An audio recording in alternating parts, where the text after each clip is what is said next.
할렐루야, 반갑습니다. 저 유도희라고 합니다. 오랜만에 뵙습니다.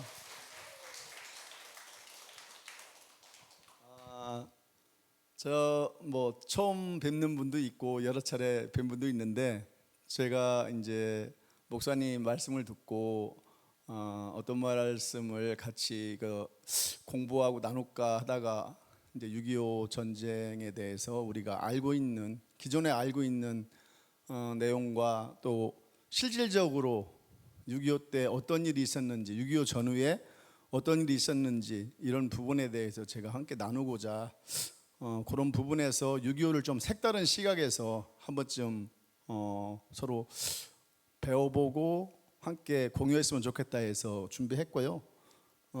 이제 호국보훈의 달 6월을 맞이해서 8.15 해방이 우리가 됐고, 그 다음에 6.25 전쟁을 불과 한 5년 만에 또 6.25 전쟁이라는 동족상전의 비극을 맞았는데, 그렇다면 하나님께서 그 8.15 해방과 6.25 전쟁 그 기간, 그걸 통해서 얼마나 이 대한민국을 축복하시고 사랑하셨는지, 그런 부분들을 정말 제가 간간히 이 공부를 하면서 많은 것을 느꼈고요. 그래서 기존의 평가와는 좀 다른 크리스찬들의 입장에서 8.15 해방과 6.25를 좀 보려고 노력했고요. 그래서 우리나라를 이렇게 지켜주고 이렇게 오늘날까지 이렇게 번영되게 희생하고 헌신하신 호국 영령들께 감사드리는 그런 마음으로 오늘 같은 이제 시간을 함께 나눴으면 합니다. 그래서 제가 한국 전쟁에 대해서 공부를 하면서 여러 가지를 이제 많이 느꼈는데, 대한민국은 넘겨줘 보세요. 이 한국 전쟁이라는 이 역사가 정말 현재는 굉장히 많이 잘못되고 왜곡되게 알려져 있었습니다. 그래서 이것을 언제 이제 이 6.25의 해방과 6.25에서 가장 주목받는 인물은 저기 떠 있듯이 세 분이에요. 소련의 스탈린과 메가더와 가장 그 중심에는 이승만 대통령이 있었습니다. 그래서 오늘은 제가 제목을 이것이 진짜 6.25다, 이런 제목으로 여러분들과 함께 나누고자 합니다. 넘겨줘 보세요. 이제 6.25 전쟁을 둘러싸고 허무맹랑한 주장들이 사실은 지금도 많이 있습니다. 굉장히 많은데, 명백한 사실은 1950년 6월 25일 새벽에 북한군이 정규군을 동원해서 전면전으로 남침한 것은 역사적 사실로 이미 다 밝혀져 있습니다. 그런데 지금도 북침설이다, 미군이 남침을 유도했다, 아니면은 내전이다, 이런 식으로 주장하는 사람들이 많고, 또 물타기라는 경우도 있죠. 누가 먼저 공격했는지 전혀 중요하지 않다. 그래서 이것이 소련의 비밀 문서가 공개되면서 명백히 밝혀지니까 또 무슨 얘기를 하냐면, 이승만이 국민을 버리고 도망갔다, 한강 다리를 폭파해 무고한 시민들을 죽였다, 국군 작전 지휘권을, 주권을 포기하면서 미국에다 넘겨줬다, 유엔군에 넘겨줬다, 이런 말들을 지금 대부분의 좌파 학자와 또 특히 이제 전교조를 통한 그 학생들이 상당히 많이 배우고 있습니다. 그러다 보니까 아까 목사님도 오전에 말씀하셨지만, 설문조사를 해보니까 학생들이 북침이라고 거기다가 설문에 답한 사람이 69%가 된다는 게 얼마나 기가 막힌 일입니까? 왜냐하면 한 장 넘겨줘 보세요. 이러한 사실들은 이미 1994년도 6월 2일 날 이제 소련이 붕괴된 이후입니다. 김영삼 대통령이 러시아를 방문해서 예일친 러시아 대통령과 정상회담을 했어요. 그래서 이 자리에서 구소비에트 연맹에 보고 중이던 비밀 문서가 300점을 공개가 된 거예요. 예일친이 준 거예요, 이 자료를. 그리고 대한민국은 이제 그 당시에 러시아와 경협 차관을 해서 한 30억 불을 지원해 주는 걸로, 그런 여러 가지 이제 러시아와 그런 협상을 했습니다. 그래서 예일친 문서로 인해서 6.25 남침 전쟁은 아주 생생하게, 이것은 스탈린의 어떤 사주에 의해서 북한 김일성이 남침을 했다는 것이 명백하게 드러났음에도 불구하고, 아직까지도 대한민국의 많은 사람들, 여기에 계신 분은 없겠죠, 많은 분들이 아직도 저들이 한 번, 두 번, 세 번 자꾸 그렇다고 얘기를 하니까 과연 그런가? 그런 속에서 학생들이 이 세상 이제 아까 교육을 잘 받지 않는, 교육을 하지 않는 학교를 다니다 보는 학생들 입장에서는 이런 것들에 대한 정확한 판단할 수 있는 능력이 없다 보니까 대한민국에 그런 문제가 발생하는 겁니다. 넘겨줘 보세요. 그래서 사실은 아까 8.15 광복이 갑자기 된 거잖아요. 우리가 계획하고 준비하고 뭐 이렇게 해서 해방이 되고 광복이 된 게 아니에요. 어느 날 갑자기 정말 미군에 의해서, 우리 힘이 아닌 미군에 의해서 해방이 돼서 너무나 큰 기쁨을 이제 누렸죠. 사실은 해방됐다는 그 기쁨 하나로. 그런데 넘겨줘 보세요. 이미 1945년 8월 22일이 언제입니까? 7일 후에요. 해방 광복이 된 7일 후에 이미 소련의 스탈린은 한반도를 공산화시키는 야욕을 가지고 해방되자마자 바로 북한으로 들어갔어요. 그래서 부자들의 재산을 몰수하고 특히 이제 기독교인들을 엄청 핍박을 했고요. 공산당 조직에 박차를 가하기 시작한 거예요. 이미. 그런데 이승만 대통령은 1945년 10월에 돼서야, 왜냐하면 그 당시에 우리가 뭐 제대로 비행기표가 있습니까? 뭐가 있습니까? 또 여러 가지 사정 때문에 10월에 이제 귀국을 했는데 이미 남한에도 박헌영 아시죠? 박헌영이 남노당의 당수인데 조선공산당을 이제 당수인데 전국적으로 강력한 조직을 만들어서 온 나라가 이제 공산주의로 기울어가던 그런 상황이었었습니다. 그래서 넘겨져 보시면 해방 직후 한국 사회는 그래서 1946년도 7월에 미국에서 미 군정에서 여론조사를 해봤어요. 여론조사를 해보니까 어떤 체제를 선호하느냐 이렇게 물어봤더니 사회주의가 71%, 공산주의가 7%, 자본주의가 14%였었어요. 이해되세요? 그런데 이렇습니다. 지금의 시각과 74년 전 아니면 80년 전 이때의 시각은 지금과는 전혀 틀릴 때예요. 우리는 왕이 다스리는 군정정치에서 굉장히 어렵게, 어떻게 보면 소장농 일부 양반을 빼고는 대부분의 사람들이 어렵고 힘든 삶을 살았던 거예요. 그러니까 공산주의가 뭐예요? 같이 일하고 동등하게 나눠 먹는다. 이 한 가지만으로도 많은 사람들이 거기에 현혹될 수밖에 없었겠죠. 또 그때는 쉽게 얘기해서 문맹률도 굉장히 높았을 때예요. 그렇기 때문에 브루스 커밍스라는 좌파학자는 한반도의 좌익 세력이 주도하는 민족주의 정권이 들어설 거라고 이제 그 당시에 예상을 했고요. 우파학자인 그렉 브라진스키는 국제 공산주의 사회의 어딘가에 편입되었다가 1990년대 중반에 사회주의 경제 모델을 계속 가지고 오다가 그때쯤 포기했을 것이다. 이렇게 예상을 했었어요. 그런데 좌우파학자 공이 대한민국 건국되지 않았다면 한반도는 반드시 어쩔 수 없이 공산화가 되었을 것이라고 판단을 했고요. 이 공산화를 막은 게 누구냐? 위대하신 이승만 대통령입니다. 그 이승만 대통령이 정말 이 6.25의 해방과 6.25를 관통하는 데는 이승만 대통령의 어마어마한 그 지혜와 능력과, 저는 이렇게 생각을 해요.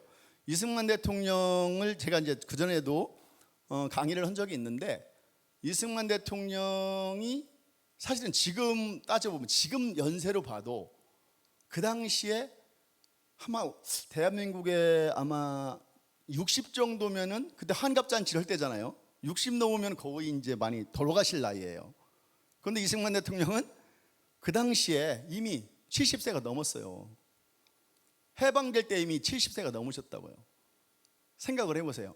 그럼 저는 이런 생각을 해요. 그리고 그분이 처음부터 그렇게 대단하고 위대하게 나간 게 아니에요. 한성 감옥에서 목에 칼 차고 사형수로서 죽을 날만 기다리던 그런 사람이었었어요.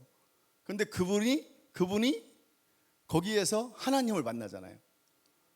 하나님을 만나서 그 엄청난 일들을 그때부터 이제 시작을 하는데, 그분께 주신, 저는 지금 생각하면 지혜와 건강과 지식과 그 수많은 것들을 그 이승만 대통령에게 주지 않았다면 오늘날 여러분들이 이 자리에, 저도 마찬가지지만 있을 수가 없었던 거예요.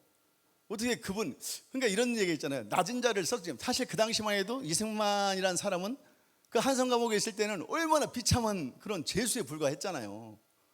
그런데 그 이승만을 통해서 그러한 놀라운 어떠한 역사를 이제 이룩하셨는데, 그것이 하나님께서 준비하신 어떠한 그 대한민국의 축복이 아닐까, 이런 이제 생각을 하고요. 넘겨져 보세요.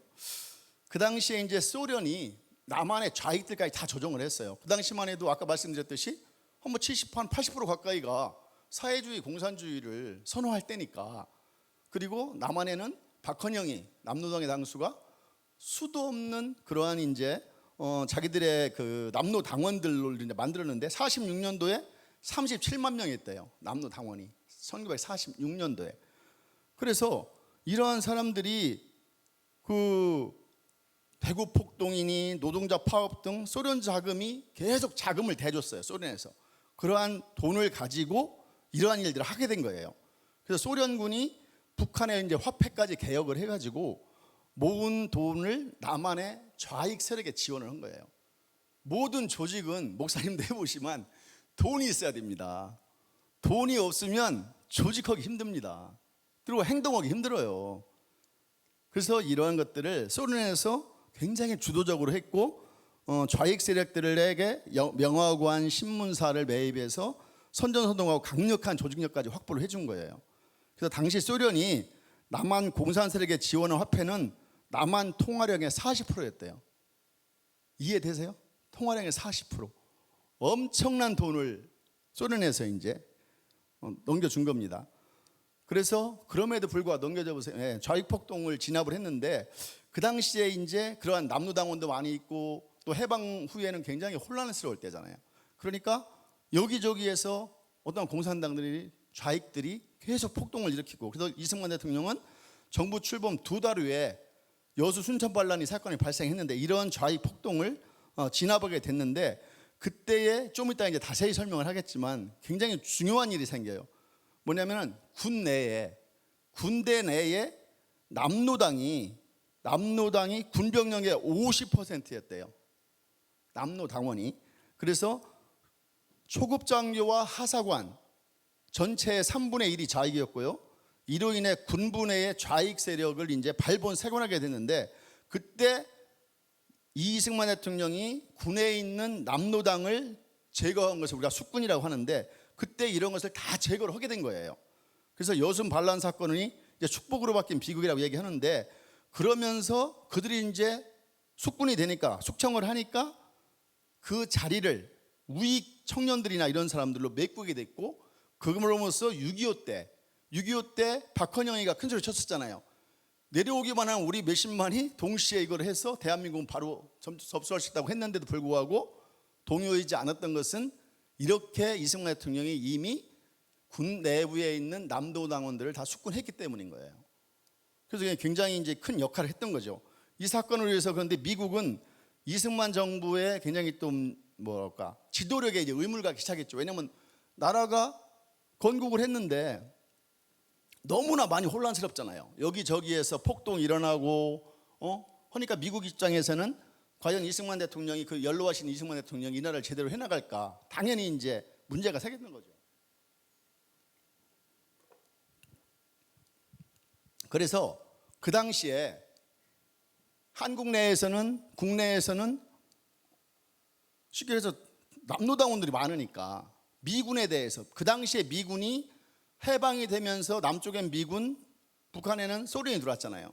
그러면서 그때는 이재명 씨가 말하는 점령군이라고 뭐 표현해도 뭐 할 말은 없을 수 있어요. 점령군은 아니었지만 뭐 쉽게 얘기해서 잠시 서로 남과 북한을 통치하기 위해서 이제 그다음에 세계 열강들이 우리의 힘이 없을 때니까 그들에 의해서 어떻게, 그들의 협의에 의해서 내려온 거지만, 그 당시만 해도 사실은 미군이 그런 목적으로 온 건 사실이에요. 그런데 이러한 미군에 대한 철수를 계속 이제 고집을 했고, 그래서 1949년도에 6월 30일 날 주한 미군이 이제 완전히 철수를 하게 됩니다.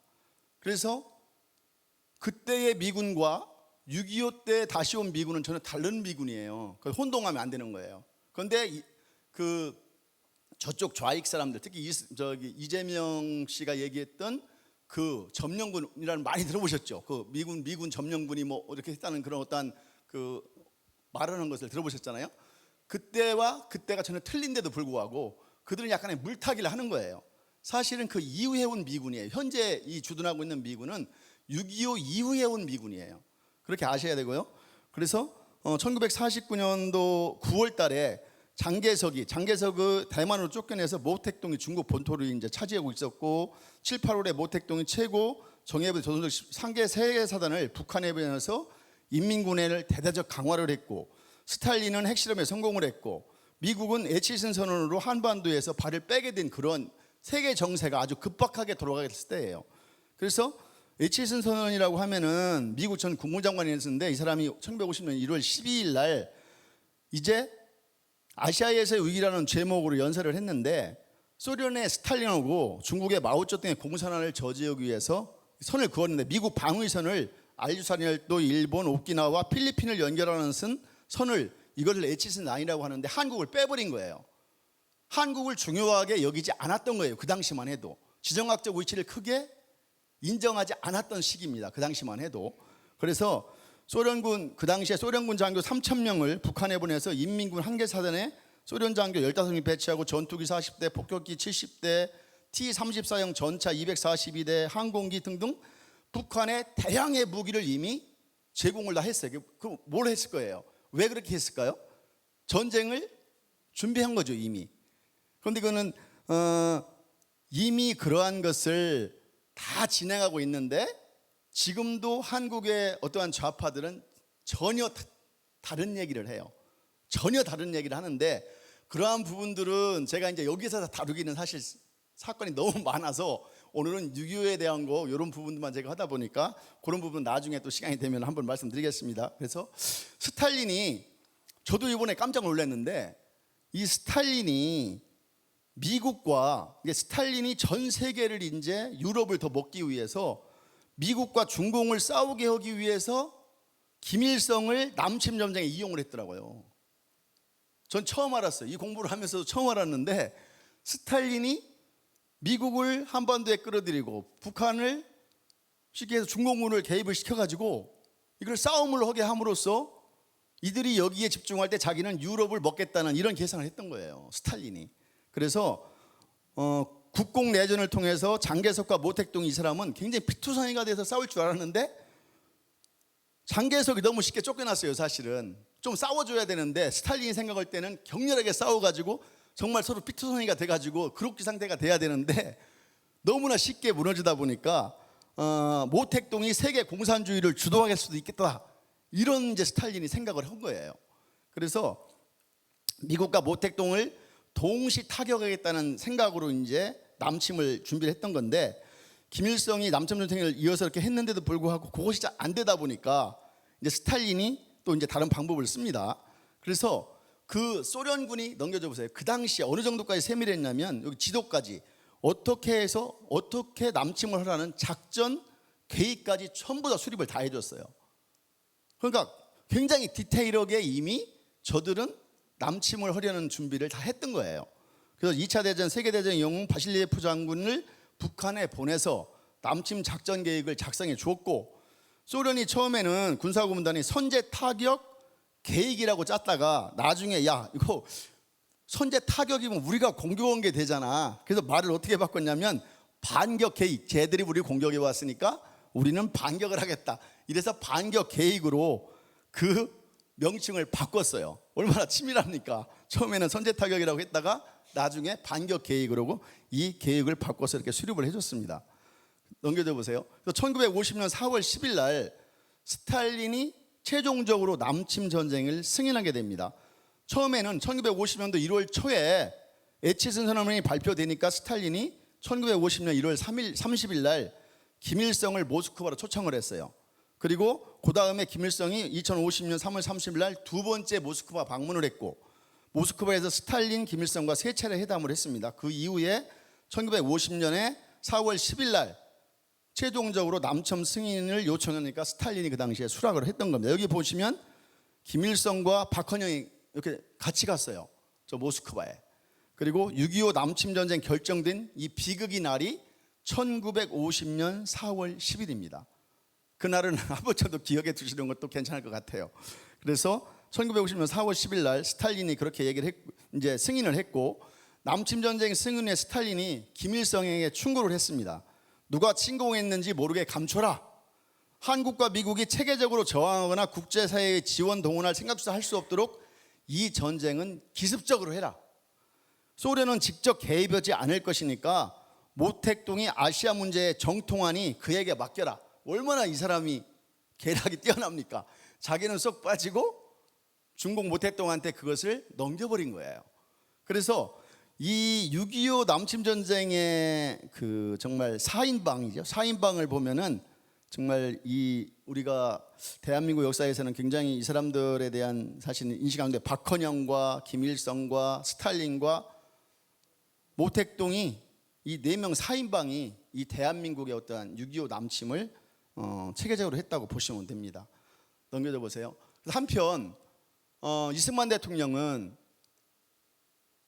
해방을 맞이하고 정부를 수립하고 1940년 수립을 했는데 사실 대한민국에 가진 게 없는 거예요. 가진 게 없잖아요. 일제시대를 막 지나서 했는데 그 당시에 뭐가 있어요? 아무것도 없어요. 그래서 미군은 이제 미군한테 철수하기 전에 어떻게든지 무기를 좀 받으려고 엄청 공을 들였는데 결국은 미국이 소총하고 소총 탄환만 한국군에 제공하고 전차나 대포 등은 한 개도 안 주고 철수를 해버린 게 된 거예요. 그래서 이승만은 국민적 벌기까지 했어요. 1949년 4월에. 그래서 우리에게 무기를 달라고 해서 그 2주 동안에 데모를 한 거예요. 100만 명이 넘었어요. 그 시대에 100만 명이 넘게 우리한테 무기를 달라고 미군한테 데모를 한 거예요. 그랬음에도 불구하고 미국은 하나도 소총하고 탄환만 주고 떠나버립니다. 왜 그러냐면 좀 뒤에 나오겠지만 이승만 대통령이 그 당시에 다른 의도였는데 막 북침설 이런 거를 주장을 했었어요. 그러니까 이놈네 잘못했다가는 무기 많이 주고 가면은 또 거기 북한을 우리가 이제 좌익들이 얘기하는 북침을 해버리면 미국이 이러지도 못하고 저러지도 못하는 상황에 처할 수도 있잖아요. 그래서 그런 이유 때문에 무기를 하나도 주지 않은 거예요. 그래서 학생들이 심지어 혈서까지 써가지고, 지금 학생들보다 훨씬 낫더라고요. 지금 학생들은 부정선거가 아무리 얘기해도 뭐 듣는 둥 마는 둥인데 이 당시들은 대학생들이 혈서까지 써서 미국 대사관에 전달을 했답니다. 그리고 한국에 이제 아까 말씀드렸지 고성능 무기를 제공하면 이승만이 북침을 할까봐 그거를 염려를 했던 거예요. 그래서 그 당시에 그래서 국민 성금을 모았어요. 이승만 대통령이 국민 성금을 모아서 미군이 무기를 안 주니까 팔지도 않아요. 무기를 야 너희들한테 무기 안 판대요. 그래서 뭐 했냐면 캐나다한테 얘기를 해가지고 연습용 비행기 한 대를 들여왔답니다. 연습용 비행기 한 대 가지고 들여와가지고 그 전쟁에 대비한다고 한 거예요. 그래서 이승만 대통령은 이미 북한이 남침할 거를 다 알고 있었어요. 그래서 계속 경고를 한 거예요. 무장 도와달라, 무장 도와달라. 그래서 우리 최근 비밀 보고서는 공산군이 추수가 시작되는 대로 항공기는 물론 기타 모든 것을 동원하여 남한으로 쳐내려올 만반의 주가 되어 있다는 내용을 담고 있어. 무엇으로 우리는 이것을 막으려는 것이요, 소련 사람들이 밀고 내려온다면 그것은 분명 국지적인 공격이 아닌 전면 공세가 될 것이요. 이렇게 이승만이 서신까지 보냈는데 미국은 이거를 묵살을 했습니다. 그 당시에. 그래서 좀 아까 말씀드렸더니 그 북진통일이라는 그것을 이제 미국은 잘못 해석을 한 겁니다. 북진통일한다면 아까 말씀드렸듯이 그러한 일이 발생할 줄 알고 전혀 이승만의 어떠한 대통령의 요구나 이런 거에 대해서 들어주지 않았던 겁니다. 국군 실상이 이렇게 참담하니까 북진 주장을 여러 가지 주장을 한 것도 있고, 또 나라가 굉장히 어수선했어요. 제주도에서는 4.3 폭동이 있었고, 건국 2개월 만에 여순 반란 사건, 오대산, 태백산, 지리산에서 인민유격대가 무력투쟁을 엄청나게 할 당시예요. 그 당시에. 그래서 대한민국 전체가 내전 상태니까 대통령으로 살 수 있는 게 뭐가 있어요? 군인이나 국민들한테 희망을 줘야 될 거 아니에요. 야, 우리가 북침할 수 있다는 것은 뭐예요? 우리가 그만큼 힘이 있다고 뻥을 친 거죠. 어떻게 보면 그것으로도 인해서 국민들의 어떠한 그러한 전투력 내지 어떤 마음가짐 이런 걸 더 고양시키기 위해서 그런 걸 했던 겁니다. 그래서 그런 일이 있었고요. 그래서 북진 통일 주장의 이유는 북이 함부로 남침하지 못하도록 경고의 의미가 있었고, 남한 국민들이 반공을 투철하게 하게 하고, 또 미군이 철수를 한 이후에 북한이 함부로 쳐들어오지 못하게, 우리는 이만큼 무장하고 있으니까 너희들 쳐들어오지 마, 이런 어떠한 메시지가 담겨 있었던 겁니다. 그래서 우리가 요약을 하면, 넘겨줘 보세요. 미국은 세계 전략상 많은 희생을 치러가면서 반드시 지켜야 할 중요성이 없는 나라라고 판단해서 전 세계 16개 지역 중 중요도 순위를 그 당시만 해도 15위로 한국을 정했어요. 그러니까 한국이 아무리 달라고 해도 주겠어요? 안 줍니다. 그래서 한국 문제 유엔에 이관해서 유엔 주관하에 정부 수립하고 미군 철수, 말하자면 한국을 그 당시에는 버렸던 겁니다. 미국에서도. 그래서 이승만은 떠나는 미국을 붙잡고 무기 좀 받기 위해 모든 의료 경제 수나 실패를 아까 했고, 시민 동원에서 걸기대회까지 열어 미국을 압박했음에도 안 됐고, 미국은 딸랑 소총만 제공을 하고 철수를 해버렸고 H신 선언까지 하게 됐던 겁니다. 그래서 이승만은 북진 통일 주장 통해서 북이 함부로 남침을 못하도록 경고하면서 전쟁을 막으려고 한 것이지 실제로 북침을 할 생각은 추호도 없었던 겁니다. 그러니까 여러분들은 지금 그 좌패들이 북침을 이승만이 이렇게 주장했기 때문에 이렇게 북한에서 쳐들어왔다 이런 식으로 호도하고 물타기 하고 있습니다. 그게 전혀 아니라는 거죠, 실질적으로는. 그래서 결국 우리가 정말 그 동족상잔의 비극이라고 하는 6.25가 결국은 이제 발생을 했는데, 6월 25일 4시에 스탈린의 인가에서 모택동이 병력 지원을 해서 내려오게 된 겁니다. 그래서 그 당시에 우리나라는 전차 한 대도 없을 때 소련제 최신 무기인 242대를 해가지고 파죽 시세로 왔죠. 그래서 이때에 남침 당일 특수게릴라 부대가 강릉 일대도 상륙을 했고요. 가장 중요한 것은 뭐였냐면, 이 북한에서 부산항을 접수하기 위해서 600명의 특수부대원을 수송선을 남하시켰어요. 부산항을 접수한다는 얘기는 그 당시에도 부산항에 굉장히 물동량도 많았고, 부산항만이 무슨 군함이나 무슨 탱크를 실은 무역선이나 이런 것들을, 화물선이 들어올 수 있는 게 부산밖에 없었어요, 그 당시에. 그런데 부산을 점령하기 위해서 600명의 특수부대가 가던 도중에 한국의 백두산함에 발각돼서 이들이 격침을 당했습니다. 정말 이것도 기가 막힌, 이것도 정말 이게 쉽지 않은 일인데, 그 당시에 대한민국 굉장히 어려운 어떠한 군사적 여건이나 이런 데도 불구하고 이 백두산함이라는 그 배에 의해서 발각이 돼서 600명이 수장됨으로써, 몰살됨으로써 나중에 미국에서 엄청난 물자와 전쟁 물자와 그러한 많은 것들이 들어올 수 있는 부산항이 지켜졌던 겁니다. 그래서 이것도 정말 기적적인 일이에요. 이게 일반적으로 우리가 인간적으로 생각하면 기적적인 일이고, 이것은 우리가 그리스도인이 생각할 때는 이것도 하나님의 계획하심이 아닐까 생각을 하는 겁니다. 이게 사실 쉬운 일이 아니었어요. 그래서 6.25 남침이 됐는데, 넘겨줘 보세요. 이 당시 얼마나 기가 막혔냐면, 여기 조선 여성 동맹 연근 동분회라고 되어 있네요. 조선인민공화국 만세. 서울 시민의 50%가 인민군을 환영했다는 거예요, 그 당시에. 그러니까 너무나 무지몽매했죠. 그러니까 가르치지 않고, 기록하고 가르치라고 했는데 가르치지 않으니까 뭐가 옳은지 틀린지 아무것도 모르는 거죠. 그래서 정말 이 50%의 서울 시민이 인민의 영웅으로, 국가 반역자를 인민의 영웅으로 지켜 세워가지고 이렇게 시민들이 열렬히 환영을 했다는 겁니다, 인민군을. 그래서 붉은색으로 완전히 서울 시내에 변했다는 거예요. 그래서 남침 당일에 이승만이 전쟁 목표 사원칙을 수립을 했는데, 또 이거는 이제 민복기라는 당시 경무대 비서의 증언인데, 이제 이승만이 미국에다 얘기를 했답니다. 당신네들이 빨리 우리 도와주지 않으면 한국에 이제 그 당시에 미국인이 한 2,500명 있었나 봐요. 이 사람을 다 몰살시켜 버리겠다고. 이 사람 다 몰살시켜 버리겠다 협박을 한 거예요, 이승만이. 그런 협박까지 이제 얼마나 정말 아무것도 가진 것 없이 전차는 내려와 다 이제 침략을 당했으니까 얼마나 처절하겠어요. 그러니까 그런 방법이라도 이제 썼던 겁니다. 그래서 1950년도 6월 25일 날 10시 반에 남침 보고를 받고 11시 30분에 미국 무초대사와 이제 회담을 했는데, 이 사원칙이 뭐냐면, 한국에서 일어난 전쟁, 세계 대전에 빌미 제공하는 장이 되어서는 안 된다. 한국인은 모든 국민이 참여하는 총력전을 전개하겠다. 무기를 지원해달라.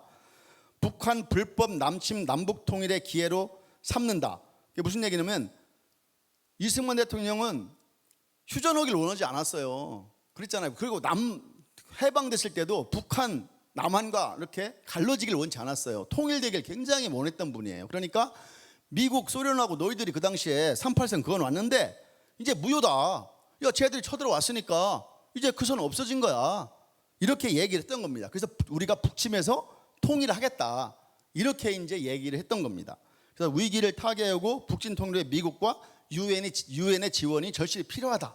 이게 이제 이승만 대통령이 그 당시에 밝힌 전쟁 목표 4원칙이었고, 넘겨져 보세요. 여기 또 보시면은 굉장히 이제 재밌는 일이, 또 기적적인 일이 또 있는데 6월 26일 날 1시에 인민군 전차부대가 의정부를 점령을 했어요.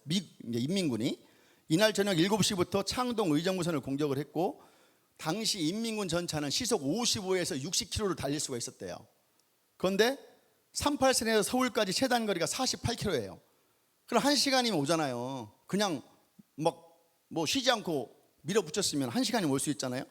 그런데 전차를 보병부대와 분리시켜서 독일군처럼 전격전 벌였다면 바로 서울이 함락되고 대한민국은 오늘날 지금 김정은 손에 있었을 거예요. 그런데 이들이 그렇게 이제 하지 못했고, 인민군 전차가 6월 28일 날 새벽에서야 서울에 진입을 한 겁니다. 3일 동안 지체를 하게 된 겁니다. 그러면 224대 인민군 전차는 왜 군백인처럼 기어왔느냐? 이게 굉장히 큰 또 미스테리예요. 이제 두 가지 이제 뭐 얘기가 있는데, 그 당시에 국군의 추격 멈추고 서울에 점령식을 거행했어요. 얘들이 서울에서, 이게 서울시청 앞에예요. 이 서울시청 앞에서 탱크를 일렬로 세워놓고 서울을 점령한 기념식을 거행한 거예요. 북한이 빨리 한강 쪽으로 가서 한강에 피난 가려는 국군과 일반인들을 다 몰살시켜야 되는데 서울시청 앞에서 이런 행사를 한 거예요. 이들이. 그래서 서울지금 인민군 전차부대가 국군에 대한 추격 멈추고서 6월 28일 날 11시 30분 서울시청 앞에서 서울 점령식을 거행을 했고, 인민군 전차 한강으로 달려가 도강하지 못하고 우왕좌왕하는 국군 공격했으면 이 나라는 끝났다고 이렇게 다 얘기하고 있는 거예요. 지금 그 당시에 왜 그러면은 현대 전차전이 그렇게 빠른 최신식 소련제 T-34를 가지고 이렇게 이제 됐느냐? 알고 봤더니 이런 또 두 가지가 있는데, 한 가지는 뭐가 있냐면 그 무기는 소련군에서 지원을 했어요. 그런데 지휘관은 중공에서 인민군을 보낸 거예요.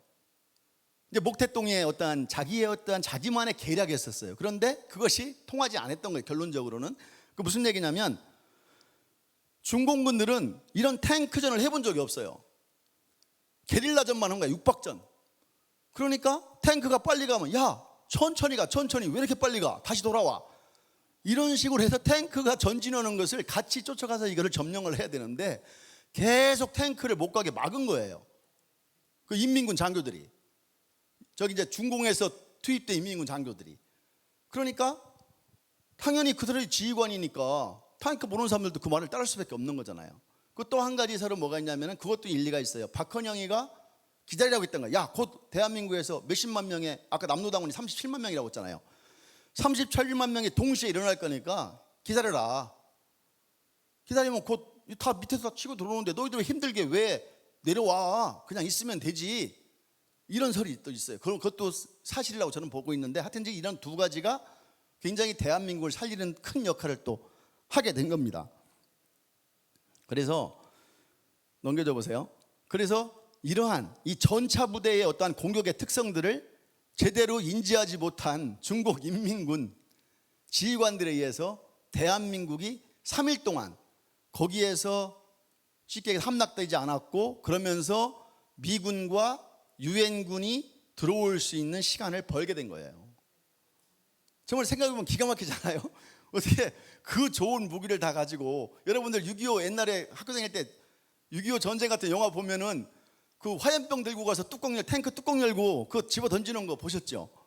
걔들은 탱크 갖고 몰고 오는데 대한민국 군인들은 무기가 없으니까 이런 병에다가 휘발유 넣어서 그 뚜껑 열고서 그 화염병 던지고 나왔잖아요. 그렇게 싸웠다면 그렇게 싸우고 지켜낸 거예요. 이게 정말 대한민국 기가 막힌데, 또 이러한 어떤 놀라운 그런 어떤 기적적인 적이 있었고요. 그래서 넘겨줘 보세요.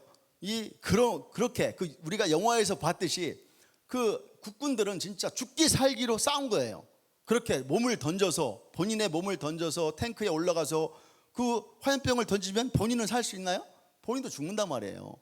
그렇게 해가지고 이 인민군 전차부대를 막아서, 이 사진처럼 막아가지고 결국은 홍롱으로 우회를 해가지고 시간을 계속 끌음으로써 6월 28일 날 2시 30분에 대하 이제 그렇게 오게 되는 그런 이제 굉장히 정말 지금 생각하면은 너무나 참 참담하지만, 그때는 최선이니까 그 당시에 그 화염병 하나 가지고 탱크 위에 올라갔던 그 군인들의 어떠한 그 애국하는 마음은 우리가 정말 깊이 한 번쯤 정말 생각해 봐야 되지 않을까, 그런 생각을 또 합니다. 그래서 아까 넘겨줘 보세요. 그래서 이제 박헌영이 아까 말씀드린 그 20만 남로당원 봉기가 이제 일어나지 않은 거예요. 그래서 아까 말씀드렸듯이 그 이승만 대통령이 이미 숙군도 다 했고, 그래서 이미 남한에서는 또 여러 가지 많은 정책들을 이제 이승만 대통령이 했기 때문에 그렇게 이제 남로당원들이 이제 일어나지 않는 그런 이제 결과가 발생했고요. 넘겨줘 보세요. 그래서 또 이제 국가 원수가 이제 이런 거잖아요. 이승만 대통령이 이제 저희들이 이제 이런 게 나오니까, 문서가 나오니까 스탈린의 어떠한 지령에 의해서 김일성이가 남침한 건 다 이제 알게 되니까, 뭐 이승만이 뭐 런승만이라고 하잖아요. 뭐 도망갔다, 뭐 한강 다리를 뭐 끊어서 뭐 수많은 사람을 뭐 죽였다 등등 있는데, 그러면은 여러분 생각해 보세요. 갑자기 기습작전, 아까 스탈린이 지시한 거잖아요. 기습적으로 침공을 하고, 기습적으로 와서 이미 다 서울이 함락됐는데, 그러면은 이승만 대통령 거기 가만히 앉아서 포로가 돼야 되나요? 전쟁사에서 국군 통수권자가 포로로 잡히면 어떻게 되는 거예요? 게임 오버 아니에요? 전쟁 끝나잖아요. 그러면은 그냥 거기서 잡혀서 뭐 처형을 당하라는 거예요? 아니면 국가를 그냥 남한을 북한에 바치라는 거예요? 말이 안 되잖아요. 그렇기 때문에 국가 원수가 이승만 대통령이 간 것도 6월 27일 새벽 3시 30분에 갔지 바로 6.25가 나자마자 간 것도 아니에요. 그렇기 때문에 여러분들이 이 현재의 그 좌파들이 주장하는 뭐 런승만이다 이런 것들은 전혀 논리적으로도 맞지 않고 사실과도 틀리다는 거, 그걸 한 번쯤 이제 아셨으면 좋겠고요. 그리고 이 미국이 다 떠났잖아요. 왜? 야, 미국 떠나라고 허구날 데모하는데, 야, 너희들 꼴 보기 싫어. 그런데 전쟁이 일어났다고, 야, 우리 좀 도와줘, 빨리 와. 여러분 같으면 오겠어요? 안 오잖아요. 여기에는 대한민국이, 미군이 참전하는, 유엔군이 참전하는 굉장히 3명의 중요한 인물들이 등장을 합니다. 여기 보시면 알겠지만 해리스 목사가 트루먼 대통령을 설득을 했다고 그래요. 이승만이 미국 상원의 원목이었던 사람이 프레드릭 해리스인데, 이 목사에게 미군의 참전을 호소를 했고, 부통령 시절에 상원 의장이었던 트루먼이 해리스와 절친관계였대요. 그래서 해리스가 트루먼 대통령에게 한국 구원 요청을 했고, 미국이 즉각 참전 결정을 했고, 그러면 해리스 목사를 이승만이 어떻게 하느냐? 1942년도에 워싱턴에서 이승만이 결성한 게 한미협회라는 걸 결성을 했었어요. 여기 옆에 살펴보시면 여기 이승만 대통령도 있고 해리스도 있어요. 그래서 한국이 결정적 위기에 처하자 이승만 대통령이 해리스 목사에게 도움을 요청해서 한국 돕기 위해 트루먼 대통령을 움직였던 거예요. 그게 해리스 목사라는 분이 한 분이 이 대한민국을 빨리 도와야 된다는 걸 한 가지 했고요. 또 한 가지는 빌리 그레이엄 목사 역할이 또 있습니다. 이 빌리 그레이엄 목사는 30대 그 당시에 30대 후반의 젊은 부흥사였는데 세계적인 부흥바람을 일으켰었고, 공산군 남침 9주 전에 4월 23일 내 보스턴에서 이제 대집회를 했는데, 이날 뭐라고 얘기했냐면은 트루먼 대통령에게 전한다. 평화무드에서 깨어나 군사력을 강화하라. 이것은 하나님의 말씀이라고 연설을 한 거예요. 그리고 트루먼 대통령에게 미국이 강력한 군사력으로 재무장하여 이웃을 도울 준비를 하라고 주장을 했던 겁니다. 또 왜 이 트루먼 대통령, 빌리 그레이엄 목사님이 한국하고 인연이 깊으냐면, 넘겨줘 보세요. 그 부인이 룻 그레이엄 여사가 한국 출생이에요. 이분이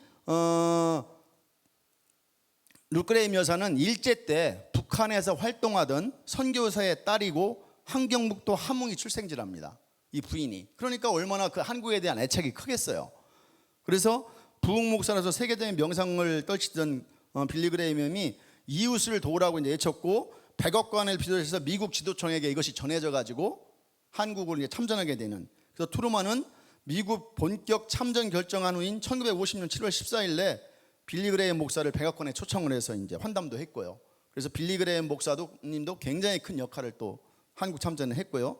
또 한 사람이 덜레스예요. 덜레스. 이제 미 국무장관이 됐던 사람인데 이분은 정말 대한민국의, 제가 보건대는 이분은 대한민국의 최고 훈장이 뭔가요? 이분한테는 사실 최고 훈장을 줘야 될 것 같은데, 왜냐하면은 이 당시에 6.25 때 참전도 강력히 주장을 했지만 이분이 한미 상호조약을 맺어준 당사자예요. 덜레스가. 그러면 이 정도 대한민국의 이처럼 큰 역사 속에 이처럼 엄청난 그런 일들을 한 사람이 누가 있나요? 저는 사실 이분이, 저는 이 공부를 하면서 이 덜레스 이분이야말로 대한민국 현대사에서 가장 큰 공헌을 한 게 아닌가 그런 생각을 하게 됩니다. 덜레스는 이승만과 조지 워싱턴 대학, 프리스턴 대학 동문이었었어요. 그리고 6.25 직전에 미 국무부 고문 자격으로 한국을 방문해서 이승만 대통령과 만났는데 이 공통점이, 두 분의 공통점은 뭐냐면은 반공주의자였어요. 이승만도 철저한 공산주의를 싫어하는 반공주의자였고 덜레스도 철저한 반공주의자였었어요. 그래서 둘이가 또 같이 동문이기도 했지만 서로 상통하는 게 굉장히 많았겠죠. 그래서 이승만이 방한한 덜레스에게 책상을 치면서, 사실은 말도 안 되는 거잖아요. 그 당시에 대한민국이라는 것은 정말 역사 어디 세계사 속에 내놓을 수도 없는 작은 나라였어요. 그런데 불구하고 그 작은 나라 대통령이 미 특사한테 책상을 치면서 얘기할 수 있었던 것은 동문이기도 했겠죠. 물론 자기 이제 동문이기도 하고 그러다 보니까 그때 책상을 치면서 호통을 친 거예요. 미국이 군사원자 제대로 해주지 않는 점, 중국을 포기한 점, 애치슨 선언에 대해 항의하고 항의를 하였고, 미국이 이런 식으로 하다간 크게 후회할 날이 있을 거라고 큰 소리 빵빵 친 거예요. 지금 그냥 국무부 특사 자격으로 온 사람한테 그런 얘기를 할 수 있다는 건 사실 이승만 대통령밖에 없을 것 같아요. 제가 보건대로. 그래서 이 세 분이 대한민국을 구하는데 굉장한 큰 역할을 했고요. 그래서 덜레스의 보고서가 미국 참전을 하는데 굉장히 큰 역할을 했다고 합니다. 그리고 넘겨져 보세요. 그리고 6.25에 대한 이제 유엔이 반응을 했는데, 이것도 새로운 또 사실을 제가 또 알게 됐어요. 이런 일이 또 있었구나. 그래서 6.25 남침 당일날 굉장히 빠르게 유엔 안보리가 북한 남침을 평화의 파괴로 규정을 하고 철수를 요구하고 침략자로 규정하고, 6월 30일 날 트루먼이 미치상공 파병 결정하고, 유엔 안보리 미국이 통상 유엔군사람 설치 결의하고, 이것을 불과 한 15일 20일도 안 걸려서 일사천리로 다 했던 겁니다. 이거 했는데 여기서 재밌는 것은 뭐가 있냐면, 그 당시에 한국은 회원국도 아니었었어요. 그리고 그 당시에 소련이 상임이사국, 알잖아요. 유엔은 100% 동의 안 하면 나 반대합니다 하면은 그게 부결이 되게 돼 있었어요. 그런데 소련이 그 상임이사국 회의에 가지 않은 거예요. 가지 않은 이유가 정설이 있고 약간 좀 야설이 있는데, 저는 이제 정설만 오늘 말씀을 드릴 건데 좀 이따 이제 제가 말씀을 드릴게요. 그리고 미국 유엔군이 참전 결정한 이유는 한국이 유일하게 유엔이 인정한 국가잖아요. 그러니까 유엔 주관에 탄생했고 승인한 대한민국을 공산군이 남침한 것은 유엔 권위에 도전하는 것이다. 따라서 즉각 전투부대 파병하여 공산군을 물리쳐야 된다고, 한국은 유엔의 자손이다. 이렇게 해서 많은 국가들이 같이 찬성을 해서 이렇게 참전을 했다고 합니다. 그래서 넘겨줘 보세요. 요거 이제 나오는데, 이 당시에 야코프 말리크라는 사람이 소련 대사인데 이 사람이 치통이 심해서 그 회의에 참석을 못했다는 얘기도 있어요. 그거까지 이제 저도 들어서 아는데, 하여튼 이제 그건 서류상으로 나와 있는 것 같진 않은데, 어쨌든 간에 치통이 굉장히 심해서, 그래서 이제 됐다고 소련 대표가 유엔 안보리에 불참함으로써 그것이 이제 통과됐다고 하는데, 사실은 알고 보니까 스탈린이 안보리에 불참을 지시를 한 거예요. 왜 지시했느냐? 아까 얘기했죠. 자기는 손 안 대고 코를 풀려는 거였었어요. 미군을 참전시키고 유엔군을 참전시키고 중공군을 참전시켜서 그런 생각이 있다 보니까 6.25 남침을 이용해서 미국과 중공이 피 터지게 싸우게 하려고 했던 거예요. 피 터지게 싸우게 하고 자기는 유럽을 먹겠다는 그런 생각을 했던 거예요. 그런데 이것도 지금 생각해보면 놀랍지 않아요? 자기 깨에 자기가 결국은 넘어지고 자기가 부서진 거잖아요. 그렇게 그 전략가며 정말 어떻게 보면 최강대국의 그 공산주의자가 저렇게 계획하고 했던 것이 물거품이 됐잖아요. 이것도 하나님의 역사가 아닐까. 자기 깨에 자기가 넘어간 거잖아요, 어떻게 보면은. 그래서 불참을 함으로써 이렇게 됐고, 그리고 넘겨져 보세요. 그런데 또 이제 그 좌파들이 주장하는 게, 야 그러면 전시작전권 많이 들어보셨죠?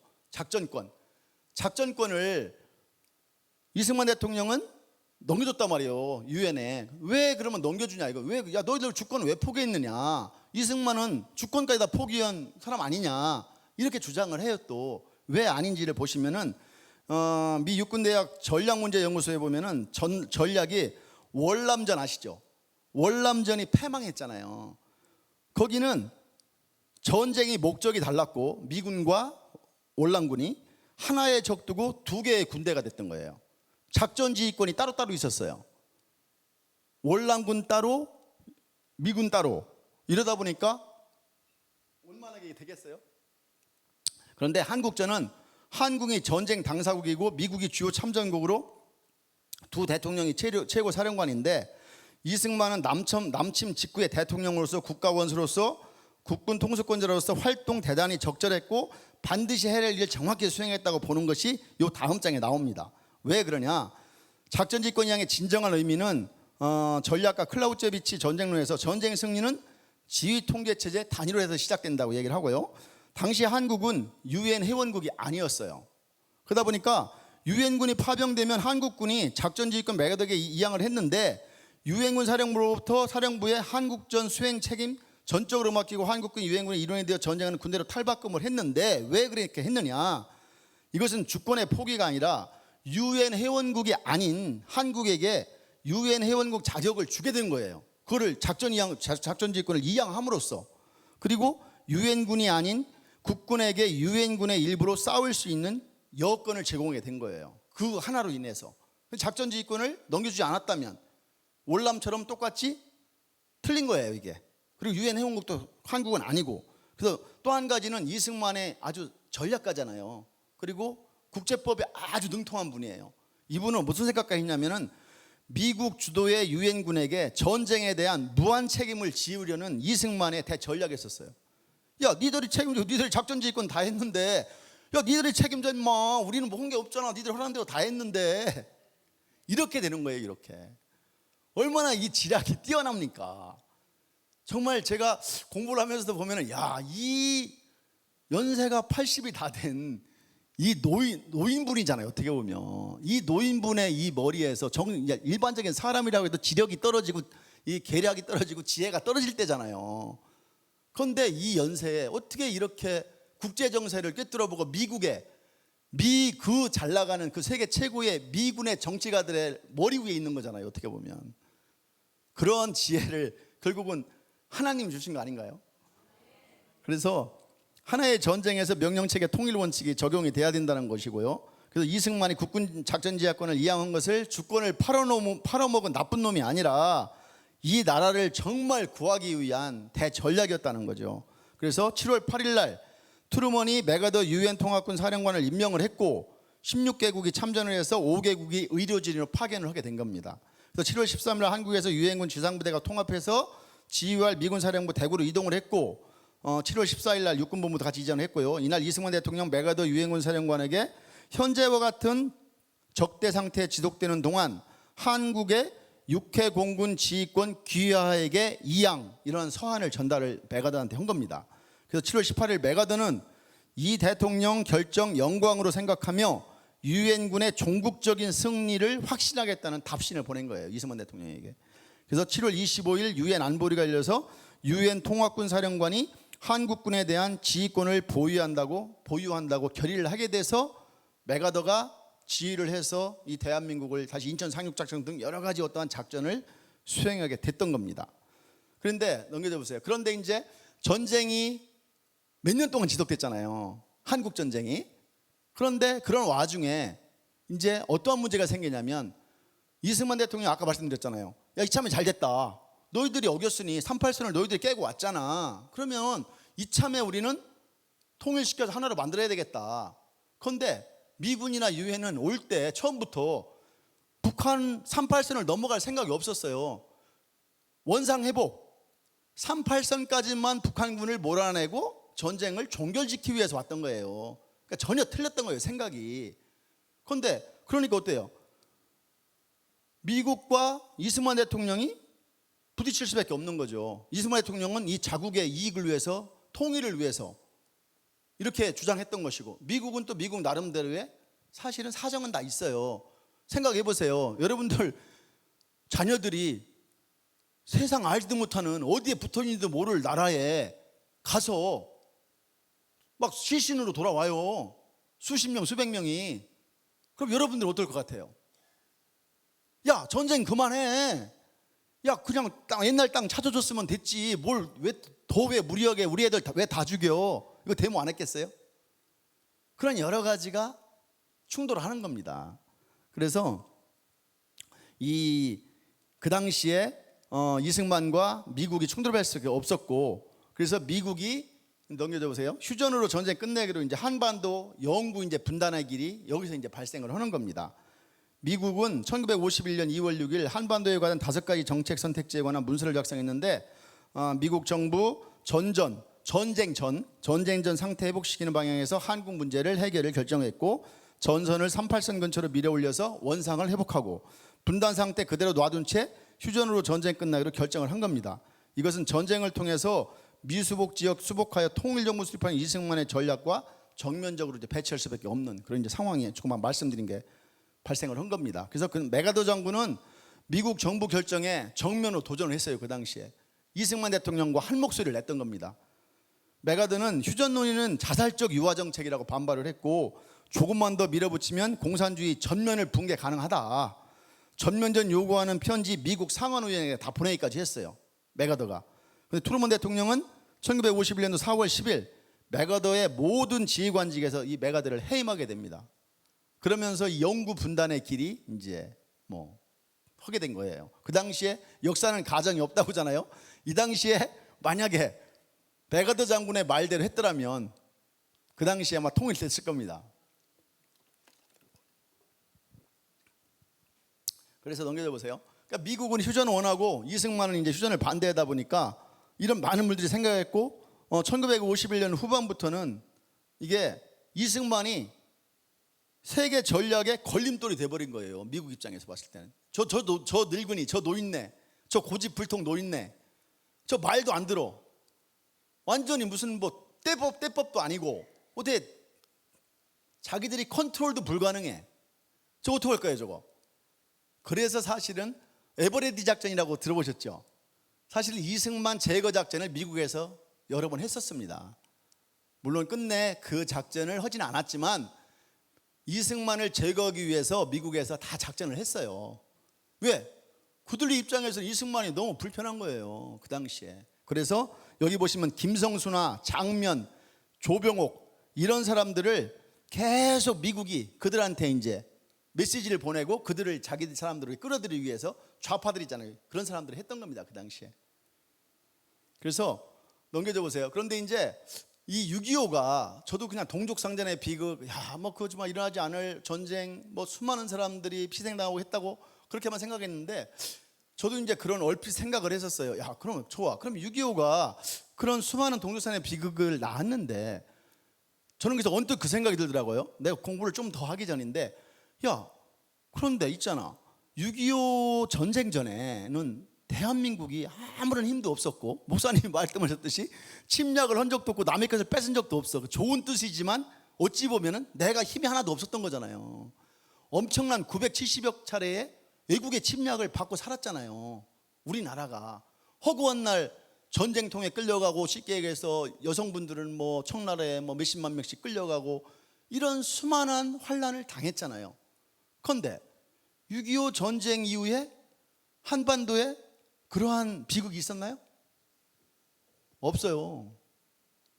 왜 그럴까? 그럼 결국은 6.25 전쟁 3년 한 1개월 동안 무슨 일이 있었길래 이렇게 대한민국이 6.25 전과 6.25 후가 이렇게 달라질 수 있을까?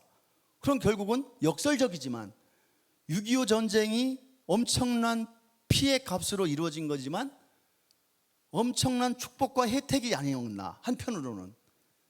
이런 생각을 제가 했는데 공부를 해보니까 제 말이 맞았더라고요. 그런 부분이 있더라고요. 그래서 내가 설명을 드릴 건데, 얻은 것이 많았던 6.25 전쟁이라고 하는데 대한민국 체제에 대한 굳건한 이제 믿음을 생긴 거예요. 인민군이 점령을 하다 보니까 그들이 엄청난 현물세를 징수하고 점령적 주민들을 막 동원하고 죽이고 납치하고 하다 보니까 공산주의에 대한, 쉽게 얘기해서 거부감이, 공산주의에 대해가 어떻다는 것을 이제 국민들이 알게 된 거야. 그래서 자유민주주의 애국심이 이제 고취가 된 거예요. 그리고 대륙 문명권에서 그 당시에는 이제 북한에 연결되니까 대륙으로 중국으로 통했잖아요. 러시아도 가고 유럽도 다 갔잖아요. 그런데 딱 끊겼어. 38선에 끊기다 보니까 한국은 섬 아닌 섬이 됐잖아요. 섬이잖아요. 북한으로 갈 수 있나요? 지뢰발표 죽어요. 그러니까 해양 문화로 가버린 거예요. 해양 문화로, 바다로, 삼면이 바다잖아요. 그러니까 그러한 어떠한 해양 문화권으로 편입이 됐고, 그래서 민주주의와 시장경제, 개방, 무역이 이때부터 시작이 된 거예요. 그리고 군이, 그 당시에는 군대가 제가 보니까 한 8,800명, 한 10,000명도 안 됐던 것 같아요. 그런데 70만 군대를 만들게 됐던 거예요. 누구의 도움으로? 미국의 도움으로. 이 6.25 전쟁을 통해서. 이따 조금 더 자세히 제가 설명을 드릴게요. 그래서 김일성의 남침 전쟁의 나비 효과라고 이제 돼 있는데, 김일성이 남침을 함으로써 우리나라에 어떠한 것이 효과가 있었는가?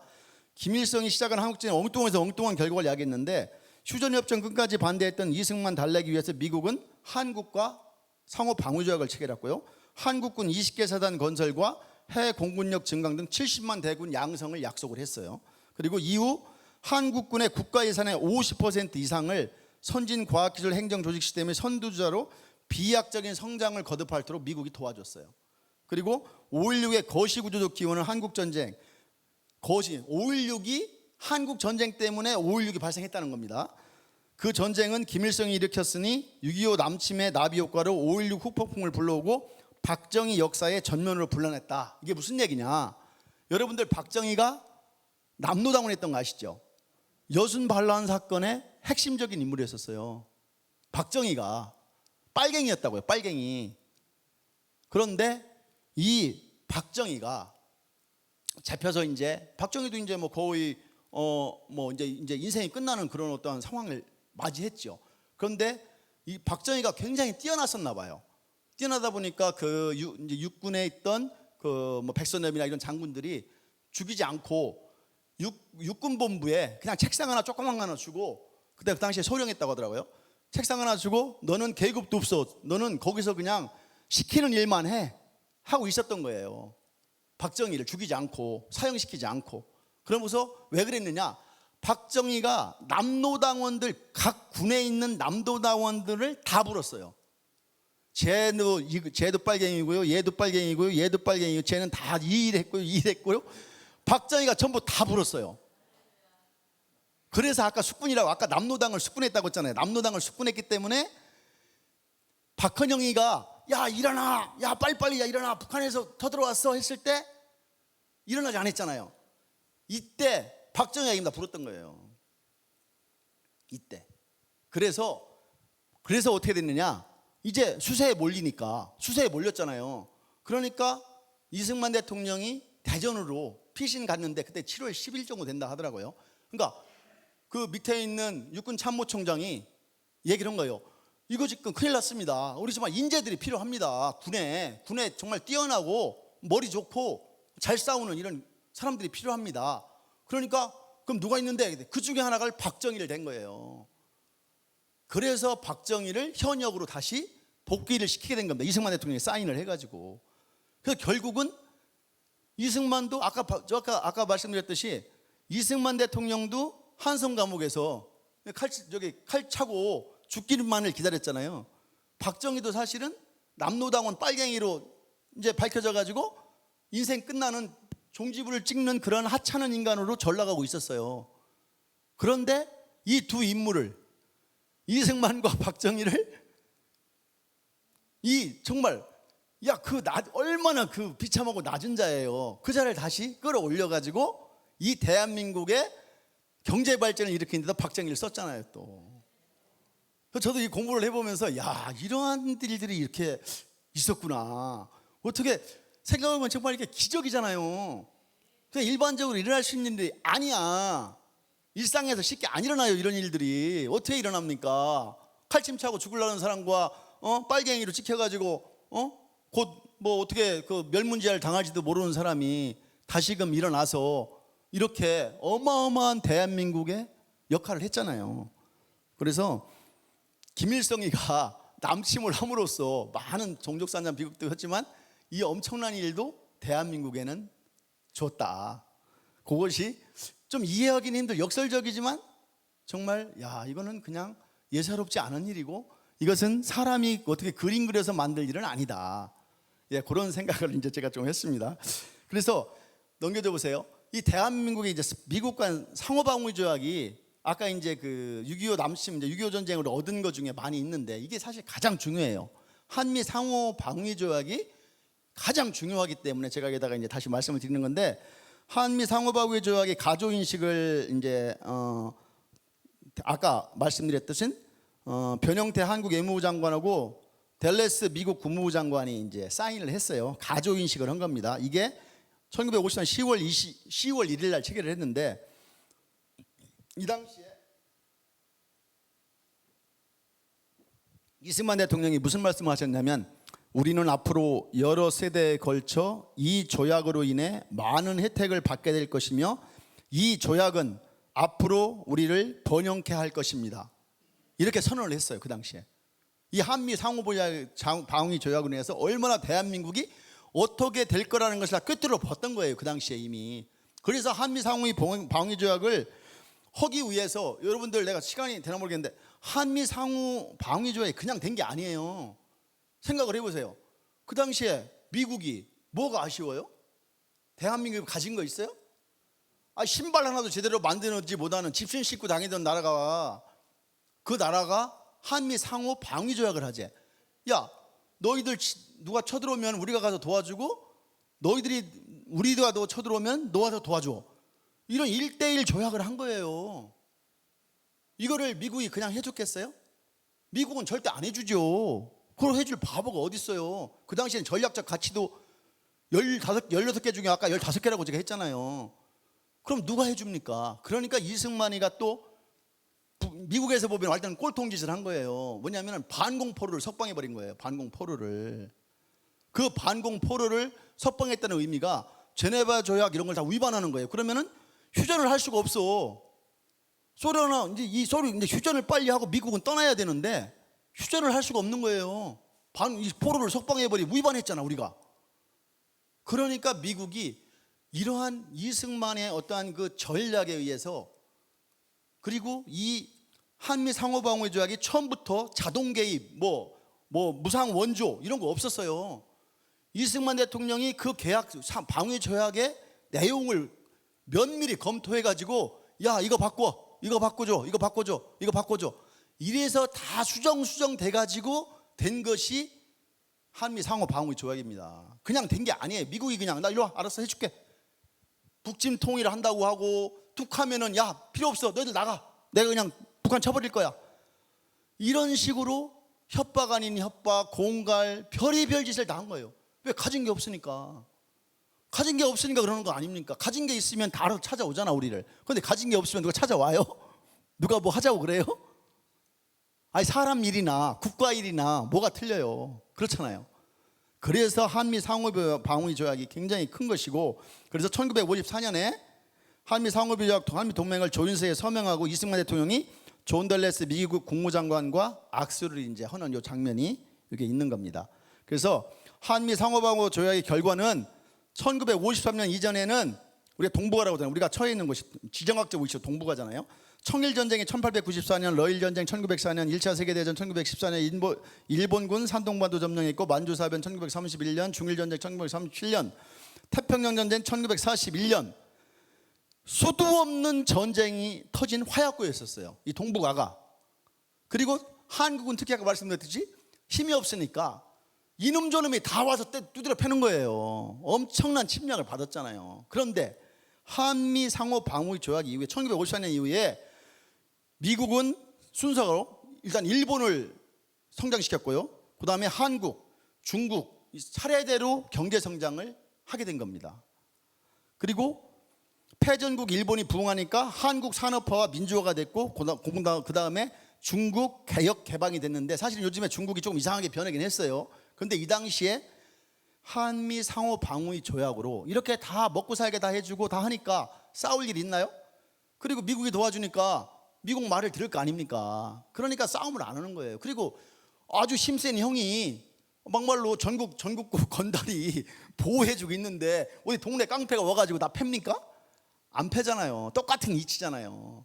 그럼으로써 이 대한민국이 한미 상호 방위 조약으로 해서 이러한 결과를 일으켰고, 이승만의 한미 상호 조약으로 미군이 한국에 주둔한 이후 동북아의 평화가 정착이 됐고, 그리고 세계 최강의 국력, 해양 문명의 리더와 군사동맹을 통해서 동북아 번영을 이끌어낸 글로벌 리더가 되게끔 한 게 이 한미 상호 방위 조약입니다. 그리고 또 한 가지는 한미 상호 방위 조약은 값을 따지기 어려울 만큼 엄청난 가치가 있는데, 미국의 확고한 대한 방위 보장이 한국은 70년대 전반까지 4%만, 남북이 대치하고 있으니까 군사비를 사실 많이 써야 돼요, 미국이 지켜주지 않으면. 그런데 4%밖에 안 쓰다 보니까 나머지를 전부 다 경제 성장에 투입을 하다 보니까 빠른 시일 내에 경제 성장을 할 수 있었고요. 또 여기서 내가 기록하지는 않았지만 미국이 그 당시에 8억 불을 지원했어요. 8억 불. 근데 8억 불이 그 당시에 얼마나 큰 돈이냐면, 박정희 대통령이 일본하고 한 것이 5억 불이었어요. 2억인가 얼마가 빌려주는 거고 3억이 무상이었나? 하여튼지 그 당시에 5억 불이었어요. 5억 불. 일본이 한국에 이제 일본하고 협상을 하면서 한일 무슨 협상했죠. 그러면서 받기로 한 돈이 5억 불이었는데 미군으로부터 받은 게 8억 불이었어요, 그 당시에 원조가. 그리고 70만 군대를 양성시켜줬고, 미국 돈으로 다. 엄청난 일을, 그러니까 미국이. 그리고 이제 아까 말씀드리다 말았는데 부산, 그것도 얼마나 이게 역사심이 있냐면, 부산항 있잖아요. 부산항이 언제 생긴지 아세요? 이름이? 일본이 강화도 조약을 맺으면서 일본이 이름을 바꾼 게 부산항이에요. 그리고 일본이 이 대한민국을 통해서 대륙을 쉽게 얘기해서 중국이나 이런 데를 쉽게 먹어야 되기 때문에 그때 부산항을 일본에서 쉽게 건설을 한 거예요, 정상적인 항구로. 그때 만약에 안 했다면 6.25 때 미군이, 유엔군이 들어올 수가 없었어요. 왜냐면은 저반 시설이 있어야 될 거 아닙니까? 배가 들어오려면, 그 큰 군함이나 화물선이 들어오려면 수심이 깊어야 돼. 그리고 저반 시설을 만들어 놔야 배가 들어오지, 아무데나 배가 막 들어갑니까? 얼마나 이게 또 아이러니한 말입니까? 일본에서 일제 30년 동안 고통을 당했지만 일본에 의해서 만들어준 부산항이 결국은 6.25 때 한국을 구하는 그런 항구로 역할을 한 겁니다. 이런 것들이 정말, 이게 저도 이제 공부를 해보면서, 야, 내가 모르는, 너 왜 아니 그러면 이러한 것, 이제 역사적 사실이 다 있는데 왜 안 가르치냐 이거예요. 우리 때도 안 가르쳤잖아요. 그러면 지금은 더 안 가르친다 하더라고요. 또 아니, 안 가르치면 좋아, 왜곡돼서 가르친대, 거짓으로 가르친다는 거 아닙니까? 얼마나 이게 기가 막힌 노릇입니까, 정말 이게. 그래서 이 한미 상호 방위 조약이 그 당시에 경제개발 5개년 계획에도 굉장한 지대한 역할을 했고요. 그래서 동양에서 가장 폐쇄적이었잖아요, 우리나라가. 은둔의 나라, 조용한, 고요한 아침의 나라가 사실은 어떻게 보면 좋은 것도 아니잖아요, 솔직히. 고요한 아침이라는 게 아니, 시적으로는 좋아. 동방의 등불이네 뭐네 막 하잖아요. 그런데 반대로 생각하면은 얼마나 하는 게 없으면 이렇게 고요하겠어요. 국민들은 피폐하고 어렵고 먹고 살기 힘든데, 그렇지 않아요?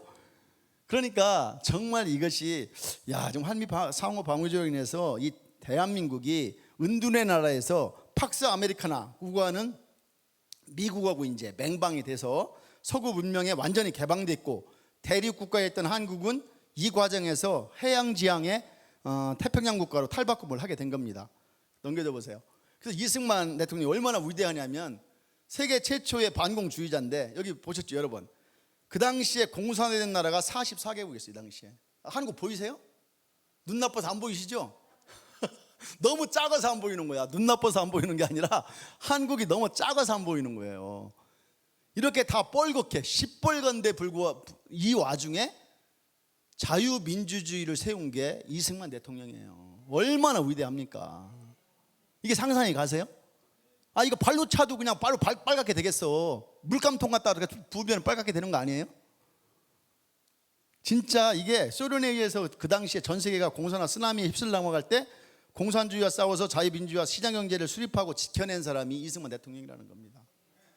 정말 이승만 대통령이, 제가 늘 말씀드렸지만, 광화문 광장에 이승만 대통령의 동상이 세워지는 날 대한민국의 역사는 새로 쓰여집니다.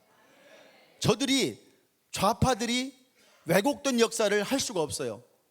그리고 지금 이승만 기념관 만들고 있잖아요. 이승만 기념관에 이승만 대통령의 청년 시절부터 돌아가실 때까지의 그런 어떤 모든 자료들 등등 이런 것을 체계적으로 그거를 학생들이 견학하고 본다면 학교에서 좌파들이, 전교조가 왜곡되게 가르칠 수 있을까요?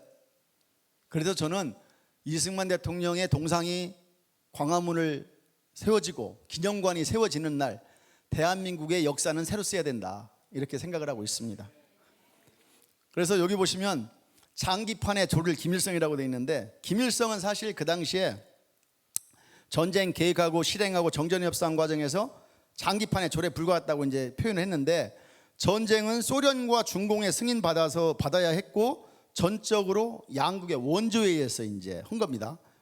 그리고 전쟁의 실행은 팽덕회 지시를 받아서 했고, 빨치산 활동의 경력이 전부가 김일성이에요. 그런데 그러니까 국제 정세를 이해할 만한 통찰력이 없었어요, 김일성은. 그리고 스탈린 모태동 대보력의 이용만 당했는데 한민족에게 돌이킬 수 없는 비극을 안겨줬죠, 결국은. 지금 3대 세습을 하고 있지만, 그래서 이 김일성이가 또 한 가지 이제 아셔야 될 것이, 김일성이가 우리가 국군들이 북진했을 때 중국까지 도망갔잖아요. 살려고 가족 데리고 다 도망갔어요, 김일성이는. 그런 거는 좌파들은 얘기 안 하잖아요. 김일성이 정통이라고 얘기하는 사람도 있잖아요. 북한이 정통이라고. 그는 북진 하자마자 바로 도망갔어요, 김일성이는. 그리고 그러니까 얘들이 이제는 뭐라고 얘기했냐면, 이 사람이 누군지 아세요 혹시? 강정구라고 들어보셨어요? 강정구 교수? 강정구 그 전에 무슨 강정구 때문에 아마 무슨 지휘권인가 뭐를 했던 것 같아요, 제 기억으로. 이 강정구 교수가 한국전쟁은 완전 좌파죠. 한국전쟁은 통일 내전이다, 맥아더가 원수라는 거예요. 이 사람은 맥아더가 개입하지 않았으면 조국은 한 달 안에 통일되었을 것이라는 거예요. 무슨 통일이 돼요?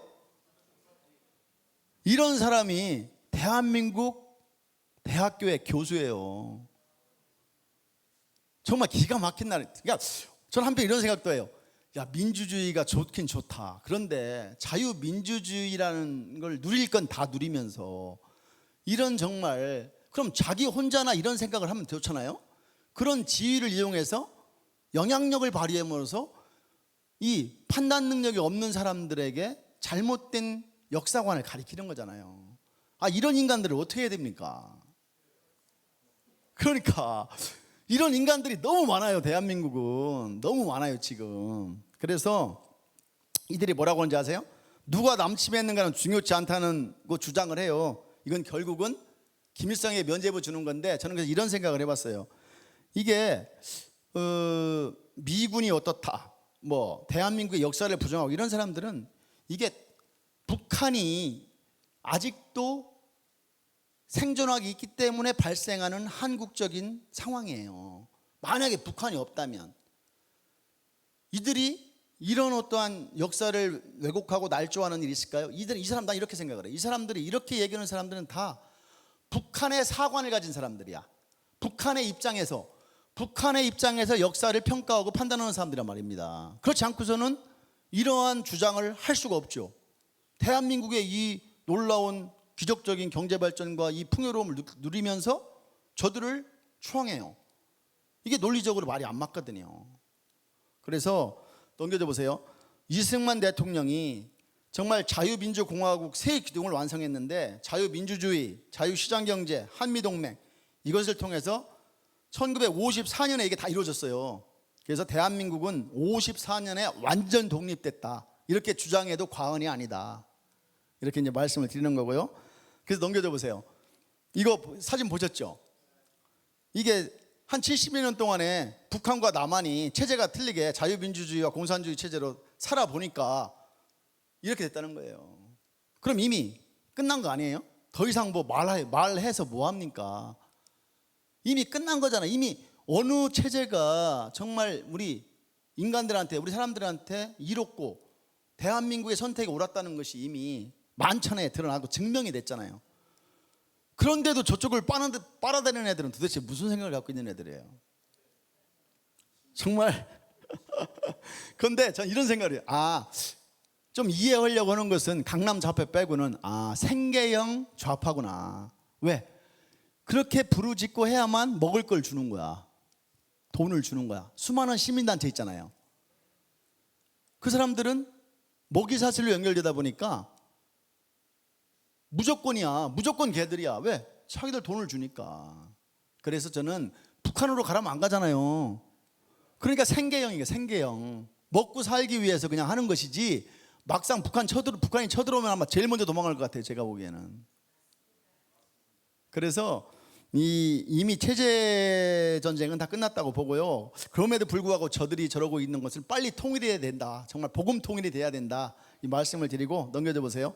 그래서 끝으로 이제 6.25 전쟁의 그 당시에 참전 국가를 보면은 여기에 사실 미국이 어마어마하게 많이 왔습니다. 여기 보면 알겠지만 미국이 파병 인원이 178만 9천 명으로 되어 있고요. 영국이 5만 6천 명, 캐나다가 2만 5천, 터키죠 2만 1,000명, 오스트리아가 1만 7천 명. 미국이 이 인원도 인원이고 죽기도 많이 죽었어요. 그리고 부상도 많이 당했는데 이 당시에 미국이 한국 전쟁에 쏟아부은 돈이, 전쟁 그냥 합니까? 전쟁 탱크가 물로 가요? 비행기가 물로 갑니까? 아니거든요. 그리고 그 병력들, 유엔군, 한국군 다 먹이려면 뭐가 있어야 돼요? 식량이 있어야 될 거 아니에요. 그걸 다 미국이 다 된 거예요. 그게 지금 돈으로 환산하면 약 한 670조랍니다. 한국 전쟁에 미국이 쏟아부은 돈이 670조래요. 그런데 좌파놈들은 뭐라고 그럽니까? 무기 팔아먹으려고 전쟁했다고 그래요. 무기 얼마치나 샀어요? 대한민국에서 돈이 얼마나 있었는데. 670조. 지금 대한민국 거의 예산이 그 정도 안 되나요? 그러니까 그만한 돈을 쏟아붓고 또 그것만 했나요? 돈만 주면 그나마 낫게? 그 수많은 사람들이 죽었잖아요. 정말 보시면 진짜 눈물이 나는데 넘겨줘 보세요. 제가 요거 한번 읽어드릴게요. 한번 보세요. 6월을 맞이할 때마다 잊지 못하는 미국은 우리나라의 어떤 존재인가? 어찌되었던 미군은 1950년 7월 1일 한국에 첫 발을 디딘 이후 3년 1개월간 전쟁을 치르면서 전사자 5만 4천여 명을 비롯해 실종자 8천 명, 포로 7천여 명, 부상자 10만 명 등 17만여 명이 희생당했다. 국군 희생자가 64만 5천 명에 비해 무려 27%나 된다. 이처럼 많은 미군이 한국 땅에서 희생된 것이다. 특히 우리를 감동시킨 것은 미국 장군의 아들 142명이나 참전하여 그 중에 35명이 전사했다는 사실이다. 장군의 아들이, 우리나라는 어때요? 장군의 아들이면 백 써서 빼는 거 아니에요? 군대 안 가죠? 정말 들어보세요. 그 중에는 대통령의 아들도 있었답니다. 대통령의 아들도 있었고 장관의 가족도 미 8군 사령관의 아들도 포함되어 있다는 점에서 우리를 부끄럽게 만든다. 즉 아이젠하워 대통령의 아들 존 아이젠하워 중위는 1952년 미 3사단의 중대장으로 참전하였다. 대통령의 아들이 남의 나라에서 참전하여 전사했다는 사실은 상상할 수 없는 일이다. 전사까지 했답니다. 그리고 또 미 8군 사령관 월튼 워커 중장의 아들 샘 워커 중위는 미 제24사단 중대장으로 참전하여 부자가 모두 6.25 한국전쟁에 헌신한 참전 가족이다. 워커 장군이 1950년 12월 23일 의정부에서 차량사고로 순직 시 아버지 시신을 운구한 자가 아들이었으며 이를 잃은 뒤에도 아들은 1977년 미국 육군 대장이 되어 자유의 불사신이 되었다. 이 워커일 들어보셨죠? 워커일. 그 워커 장군이에요. 그래서 워커의 언덕이라고 해서 워커일을 지었고, 거기 워커일에 가면은 이 워커 장군의 안에 그 동상이 아마 있다고 하더라고요.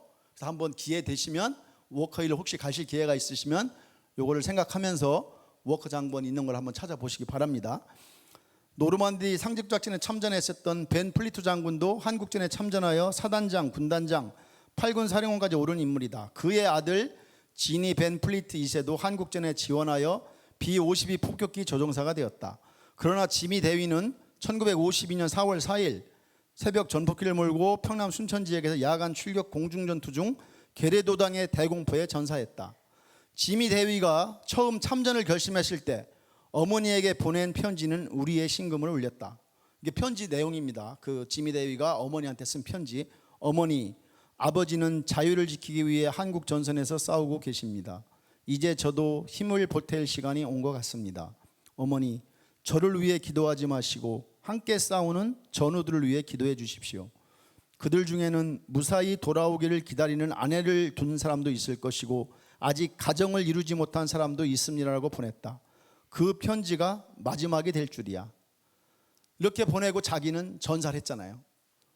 그 어머니의 심정, 이런 거 생각해봤어요. 야, 정말 이게 우리 같이 평범한 사람이라면 이게 가능했을까?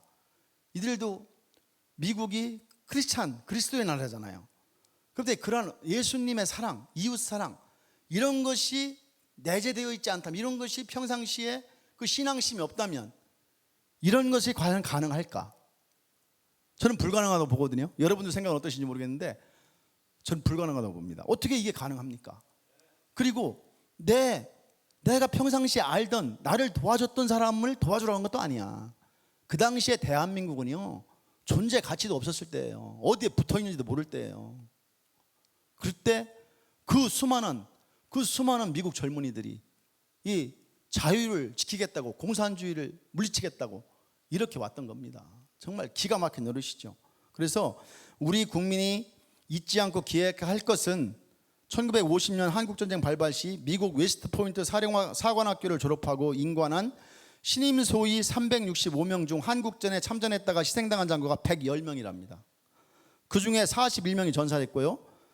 그들은 세계를 가슴에 품고 대망을 펼치기 위해 사관학교에 입교했는데 임관하자마자 한국 전선에서 희생되었습니다.